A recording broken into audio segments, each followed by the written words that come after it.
What up, ladies and germs, and welcome to a short movie review from George Bean. Survival horror movies. Movies that involve a small group of people who are confined in a claustrophobic setting, mostly on a spaceship or an isolated outpost or a creepy haunted house, where they are forced to fight off a mysterious creature that, if they fail to stop, could pose as an extinction-level threat to all of humanity. Here, I'm going to be discussing and analyzing the 2012 science fiction thriller film Prometheus, and how it has caused schismatic fan discussions and disagreements that have been raging across the internet in less than a year. And I'm also going to end up barely discussing about my feelings toward the movie. So, here goes nothing. You know, it's very interesting to look back on how this whole gig started in the first place. Ever since the initial release of the 1979 sci-fi horror film Alien, curiosity began to spur up around the mystique of the film's titular alien villain. That film was directed by Scottish filmmaker Ridley Scott as his second directorial feature at the age of 40. While it at first received a mixed reaction upon its initial release on May 25th of 1979, the entire world quickly softened up to it, praising it as a perfect claustrophobic thriller.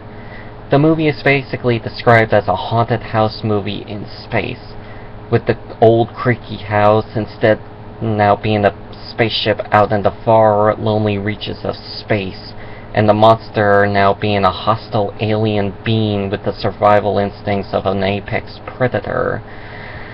The movie skyrocketed Ridley Scott's directing career and has made him a famous household name in the Hollywood industry.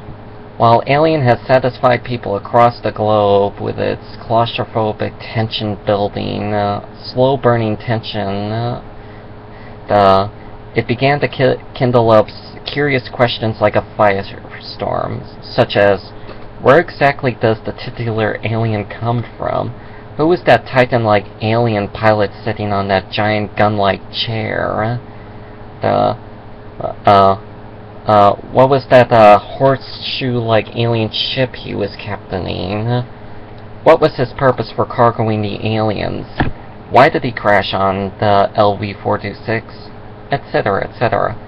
These are questions that will remain unanswered during the span of 3 decades and 4 sequels, and 2 spin-off films if you want to count the Alien vs. Predator movies, which I highly don't recommend.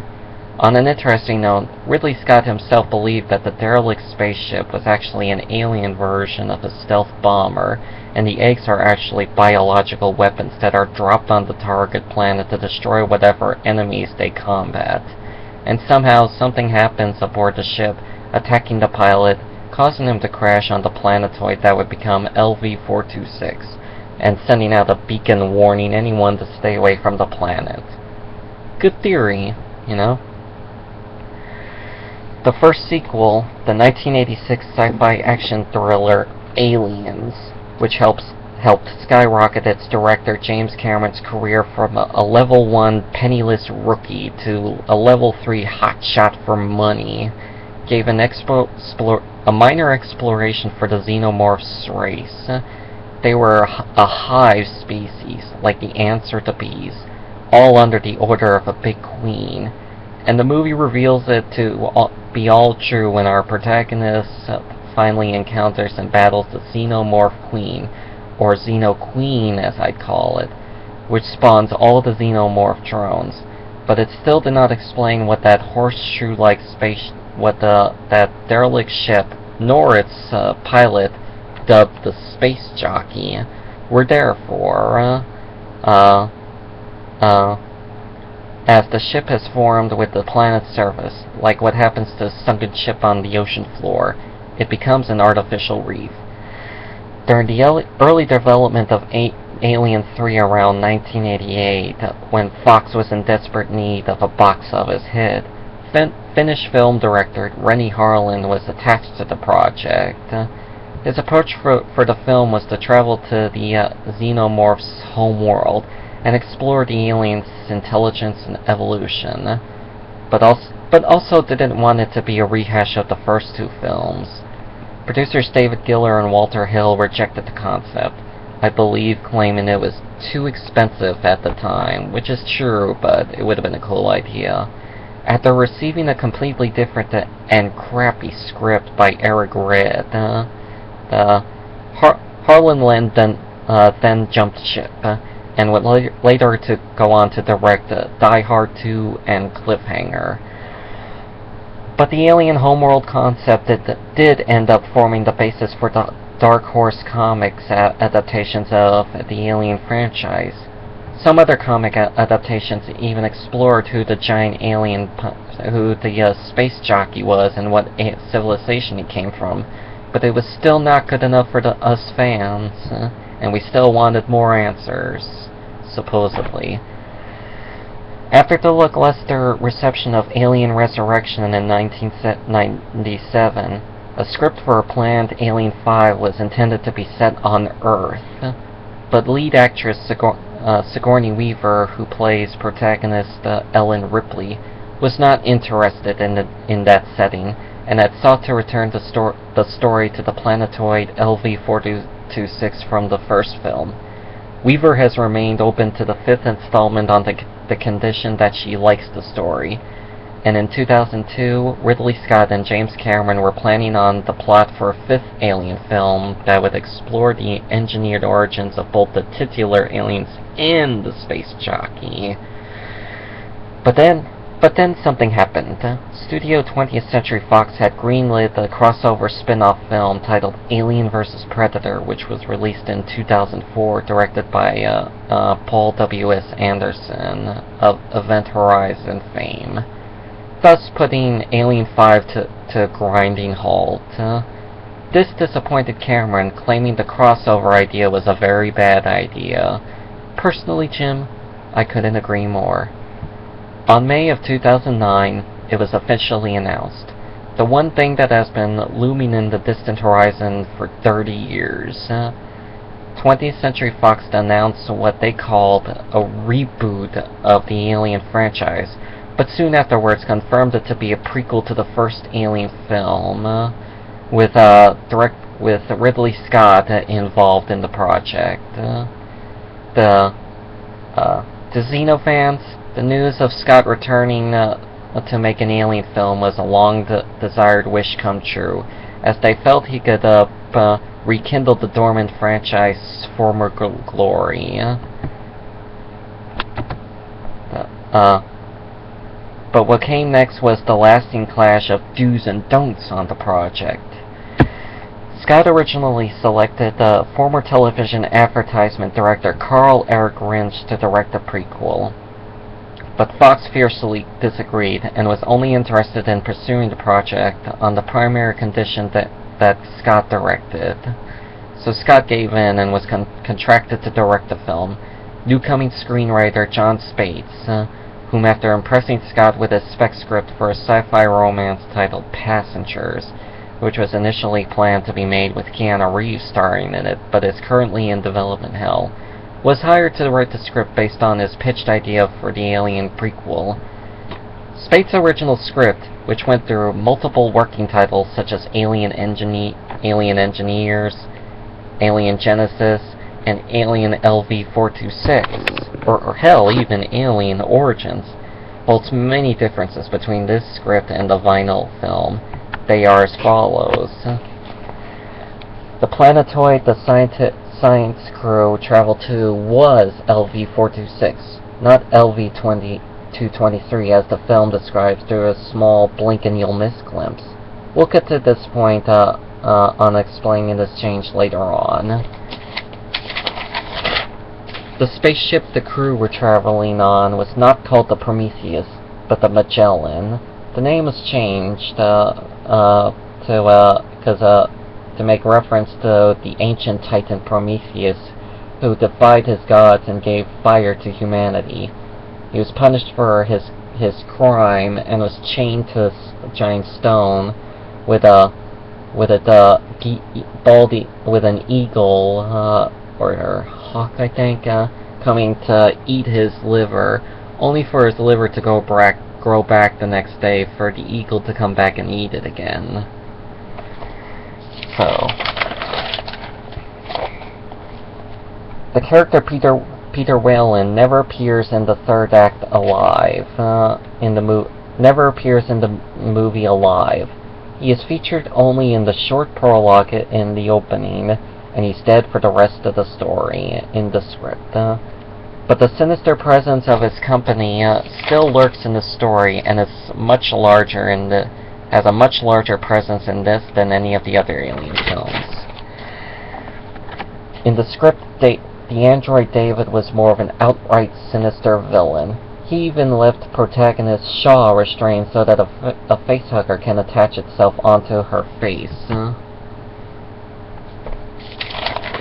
Since Whalen is dead in this story, the real reason for the mission was not about his quest for immortality from his alien creators. Instead, it was to forcefully acquire the engineers' terraforming technology, so as to beat a rival megacorp in a space race. And Vickers has a private security squadron to ensure Whalen's plan is complete.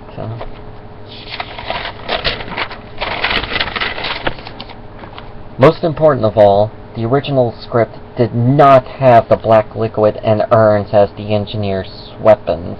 It was actually the xenomorphs themselves that took that role, including their eggs and facehuggers. And because of that, the villainous aliens we all knew and loved had a very large role in that story, even having an albino morph as its main alien villain. Another important thing is that the similarly looking horseshoe alien ship in Prometheus was originally supposed to be the derelict ship from Alien 1, thus finally revealing what that ship's purpose was and how it got to where we last saw it on LV-426. But this was changed to another sister ship. But if they went with that concept in the original script, it would also finally reveal who that space jockey pilot actually was on the ship for. And last but not least, the protagonist Shaw is the last survivor on LV-426 with the beheaded David, and so she decides to spend her last remaining time on Vickers' luxury lifeboat, sending out the distress beacon and hoping for help to come. So with the director and writer in place, Fox was ready to start production on the film, with the release of December 2011. But then something else happened. Some genius decided it would be best to remove the xenomorph elements out of the script to make it into more of a standalone film with the strands of alien DNA in its third act. And even though it's unrelated to the Alien films, it is set in that same universe, as so they claim. The three reasons are as follows. A. It is believed that Fox wanted the xenomorphs removed because, like the bureaucrats and money-sucking entrepreneurs they are, they wanted to try something different with this film. 2. Another reason is that Ridley Scott said that he didn't want to repeat cues from the previous film, and didn't want to repeat the same cues he had already achieved in the first film, and felt that the sequels demystified the villainous aliens. And D. The last reason is that the new-coming co-writer Damon Lindelof felt it was focusing too much on setting up the events of Alien 1, and believed that without the xenomorphs, the story could stand on its own, with even a sequel of its own that branches away from the Alien movies. After Lindelof finished rewriting the script, everything was underway and principal photography began from March 2011 to January 2012 with a budget of $120 to $130 million. Scott had the intention to shoot the film with both adult-oriented R and more accessible PG-13 film ratings in mind. They eventually went with the R rating because of the one certain scene where Shaw is in the medical pod removing the alien fetus out of her.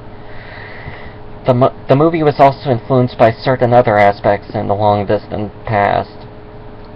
Scott's concept was partially inspired by the book Chariots of the Gods, written by Swiss author Eric von Daniken, about the theory of ancient astronauts believed to be responsible for humanity's ancient landmarks, such as the Great Pyramids of Giza, and also based on how NASA and the Vatican believed that in the long distant past, when we were primitive, we might have gotten some special help from an otherworldly civilization more advanced than us. The movie is also influenced by sci-fi films from the 1950s and 60s, such as the 1956 classic sci-fi thriller Forbidden Planet, which I highly recommend you watch. Check it out on the internet and see what I mean. It's really good. Or buy it on DVD or Blu-ray. The other influence were the 1965 Italian-Spanish sci-fi horror film Planet of the Vampires, which also check out, and Stanley Kubrick's 1968 cerebral sci-fi operatic drama 2001: A Space Odyssey. Swiss serialist painter H.R. Geiger, who created the original design for the Xenomorph, came on board as a consultant for the design of the engineers and their technology, and to redesign the Xenomorphs. It is believed that the change for the planet's name was to be a reference to Leviticus 22-3 in the Bible, which says, "Say to them, for the generations to come, if any of your descendants is ceremonially unclean and yet comes near the sacred offerings that the Israelites consecrate to the Lord, that person must be cut off from my presence. I am the Lord." So this sort of explains why the engineers had intended to eradicate humanity. A la the day the Earth stood still, we became too destructive for our own bidding, so they decided to destroy us before we have the chance to become an even bigger threat when we reach the point of traveling through space. Upon its release on early June of 2012, Prometheus was given a mixed to positive reception from both critics and audiences alike. Reviews praised both the film's visual aesthetic design and the acting, most notably Michael Fassbender's performance as the android David. However, the plot drew a mixed reception in which they criticized the film's plot elements that remained unresolved or were predictable. Overall, it did gross over $403 million worldwide, making it a financial success overall. Even James Cameron himself said that he enjoyed Prometheus. Alien fans are continuously arguing over what exactly this film is supposed to be. Is it really a prequel or a quasi-prequel to Alien, or is it an entirely different film? You know its tagline, "Questions will be answered"? Well, not all the answers will be provided to us. To me, it doesn't even matter. My best advice to you is, do not watch Prometheus expecting it to be another Alien film. Watch it as more of a complete standalone film with coincidental homages to Alien, and I'm sure you'll enjoy it very well. You have to go into this movie with whatever info and knowledge you have about the background about this movie, and everything in it will probably all make sense. But if you go in unprepared, then you will be confused by what it's going for. Trust me, it helps. In fact, you can read John Spaihts' original Alien Engineer script on the net, and if you really want to, you can get the 3-disc Blu-ray Collector's Edition of Prometheus, which has a 4-hour-long documentary covering everything about the film, and you can listen to the 2 audio commentaries on the film, one by Ridley Scott. The second one is by screenwriters John Spaihts and Damon Lindelof, who explained to us the evolution of the script and how it came to be, and how it evolved into Prometheus. And they give very valuable information about the movie, and And also you can find several deleted scenes that can help give the characters' actions more reasoning. The deleted scenes can help make more sense to the movie as well. You can find both of the original script and the Blu-ray edition on the links in the description below this video. Check them out. You won't be disappointed. And so think about it. When the first Alien came out, people were frustrated with its unanswered questions, but the people eventually softened up to it. Even John Carpenter's The Thing was given that same effect. And what will make those movies remembered is that they left us with raging questions over the nature of their titular alien villains. And even though this movie has some very obvious flaws, questionable actions, unanswered mysteries, etc., but I think this movie was not that bad as people make it out to be, and I have blind faith that there will eventually come a time when people will begin to soften up Prometheus, and will consider it to be another classic sci-fi thriller on par with Alien and The Thing. And for all we know, the Deacon Xenomorph at the end of the movie could very well be the prototype for the xenomorphs we've all come to love for the past 30 years. And with the sequel in development as of Prometheus sequel in development as of 2014 for 2016 release, we can hope, based on Scott saying on interviews, that a possible Prometheus 3 will act as the bridge into the Alien franchise, thus finally bringing this somewhat convoluted saga to full closure. So, thank you I don't know what else to say. Thank you very much, ladies and gentlemen. I hope you enjoyed this video, and I hope it helped you understand what happened behind the scenes on the Prometheus and why some bits of it went wrong, and hopefully it'll help you soften up to the movie. So, till next time, peace!